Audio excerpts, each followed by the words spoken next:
Chapter 5. The Gilded Cage. The next morning I woke up alone in an unfamiliar bed, tangled in sheets of impossible thread account.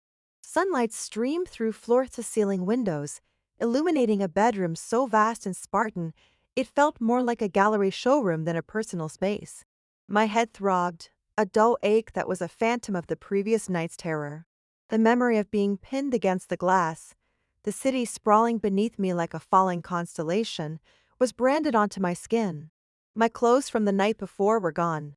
In their place, draped over a severe black armchair, was a simple silk robe. It was an anonymous garment, beautiful and luxurious, but it wasn't mine.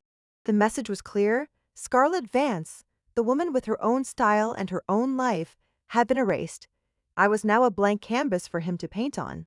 My new life began in suffocating silence. Ethan was a ghost in his own home. He would be gone before I woke, his presence only a lingering trace of sandalwood and coffee in the air. He would return late, the quiet click of the elevator doors announcing the arrival of my captor. In between, I was left to wander the cavernous penthouse, a prisoner in the most beautiful cage imaginable. The walls were adorned with priceless art, stark, abstract pieces that were cold and intellectual. They felt less like decorations and more like silent, watching guards. His security chief, the impassive mountain of a man whose name I learned was Marcus, was a constant, discreet presence outside my door. I had no phone, no laptop, no access to the outside world. The glass walls that offered a breathtaking, panoramic view of the city served only as a constant reminder of the life and freedom that were just beyond my reach. For the first few days, I did nothing. I was a ghost myself, drifting from room to room, testing the boundaries of my confinement. I expected to feel broken, to succumb to the despair. But as the initial shock wore off, the terror began to cool, hardening into something else. A cold, quiet resolve. He had stripped me of my freedom, my identity, my weapons, but he hadn't taken my mind. I was a professional people reader. It was the core of my old profession, the skill that kept me safe and made me successful. I had read clients for their weaknesses, their desires, their hidden shames. Now I turned that same analytical gaze on my jailer. I began to study him. Ethan Thompson was a man of ruthless routine. He was power and control personified, but I refused to believe he was just a monster. Monsters were simple. Ethan was complex, and in complexity, there were always cracks. My probing began subtly. The day a closet full of clothes appeared, designer pieces in muted, elegant colors he had clearly chosen. I selected the single dress in a defiant blood red. When he came home that night, his eyes swept over me, and for a fraction of a second, I saw a flicker of something in their dark depths. Annoyance? Or perhaps appreciation for the defiance itself. He didn't comment, but I logged the reaction. One evening, I found him in his study, a room lined with books that, unlike the art, felt chosen for content rather than appearance. He was staring at a stock market feed on a translucent screen, his focus absolute. "You enjoy the game, don't you?" I asked, my voice soft. He didn't look at me. "It's not a game, it's war. Games have rules." "And war doesn't?" I pressed, stepping closer. "The only rule in war is to win," he said, his voice flat, something Leo Sterling has yet to learn. He used his rival's name like a curse, and I saw it again, that flicker of something personal, something deeper than corporate rivalry. This wasn't just business. This was a vendetta. The real breakthrough came a week into my captivity. I was exploring a hallway I hadn't yet walked down, a wing of the penthouse that seemed even more sterile than the rest, and there, at the very end, was a painting that was utterly out of place.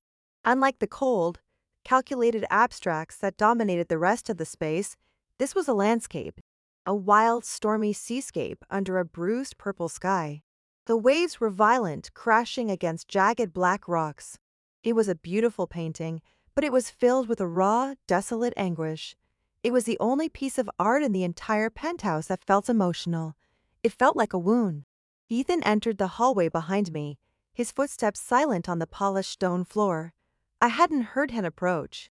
"It doesn't fit," I said without turning around. "The rest of your collection is so controlled, this one feels."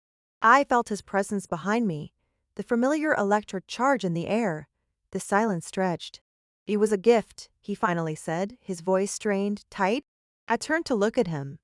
The mask was back in place, but I was learning to see the cracks. His jaw was set, his posture rigid.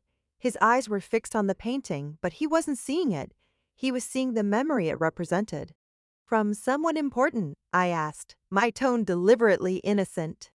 It was a calculated risk, a direct probe into his guarded psyche. His gaze snapped to mine, and for the first time, I saw not cold fury or possessive hunger, but a flash of pure, unadulterated pain. It was so swift, so raw, it stole my breath. It was the look of a man touching a hot iron, a reflexive recoil from a deep and searing burn. "Her name was Victoria," he said, and the name came out like shards of glass. "And she taught me that loyalty is the most valuable commodity in the world, and the rarest." He turned on his heel and walked away, leaving me alone in the hallway with the stormy painting and the ghost of a woman named Victoria.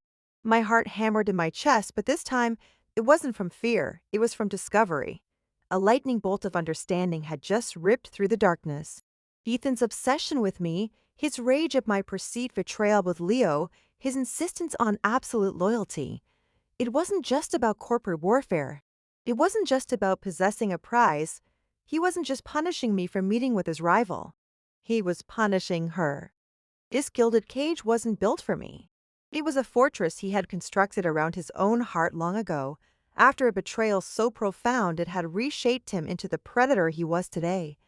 And by throwing me into it, he was trying to ensure history would never, ever repeat itself. I looked from the tempestuous sea in the painting to the cold, sterile hallway around me. He had armor, thick and impenetrable, forged in the fires of a past agony. But for the first time, as I stood there in my beautiful prison, I thought I could finally see the cracks. And a crack was all I needed to start hammering away.